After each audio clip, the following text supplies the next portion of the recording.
জনপ্রিয় satellite television মাই টিভির প্রতিষ্ঠা বার্ষিকী উপলক্ষে সৌদি আরবের মক্কায় মিলাদ ও দোয়া মাহফিল অনুষ্ঠিত হয়েছে। মক্কা সুইচ আল খলিল কোম্পানির হল রুমে মাই টিভির মক্কা প্রতিনিধি এম সাইফুল ইসলামের উদ্যোগে অনুষ্ঠানে প্রধান অতিথি ছিলেন মাই টিভির মক্কা দর্শক ফোরামের সভাপতি জাহাঙ্গীর আলম। বিশেষ অতিথি ছিলেন কাউসার উদ্দিন কাইসার, আনোয়ারুল হক ও রকুনুজ্জামান, প্রবাসী ব্যবসায়ী নেতা ইমদাদ মিরাজ। মোনাজাত পরিচালনা করেন প্রবাসী ব্যবসায়ী হাফেজ মাওলানা কারি হাবিব উল্লাহ মাক্কি।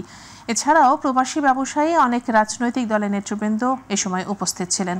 মাই টিভি চেয়ারম্যান নাসিরউদ্দিন সাথী সহ মাই টিভি পরিবারের সকলের সুখ, শান্তি, সমৃদ্ধি সহ ফিলিস্তিনের স্বাধীনতা ও শান্তি কামনায় বিশেষ মোনাজাতে অংশ নেয়া সকলে গাজায় হামলা, শিশু ও নারী সহ মানুষের মৃত্যু, ধ্বংসস্তূপ থেকে রক্ষা পাওয়ার জন্য বিশ্ব মুসলিম উম্মার শান্তি কামনা করেন। মোনাজাত শেষে সকলে প্রীতিভোজে অংশগ্রহণ করেন।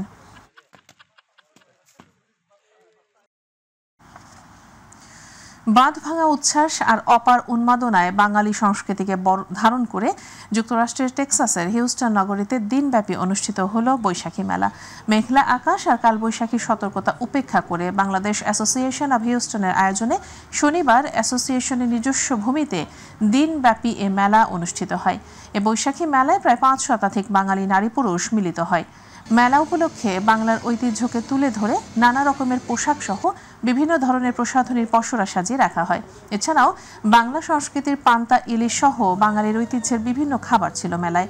মেলা উপলক্ষে এক মনোজ্ঞ সাংস্কৃতিক অনুষ্ঠানেরও আয়োজন করা হয়। এছাড়াও নাচ, গান, কৌতুক আর যন্ত্রসঙ্গীতে এই প্রবাসী শিল্পীরা বাংলার ঐতিহ্য আর সংস্কৃতিকে উপস্থাপন করেন অনবদ্য স্বাচ্ছন্দ্য আর সুনিপুণ পারদর্শিতায়। দেশ থেকে অনেক দূরে কয়েক ঘন্টার জন্য এটি হয়ে উঠেছিল আরেক টুকরো ছোট্ট বাংলাদেশ।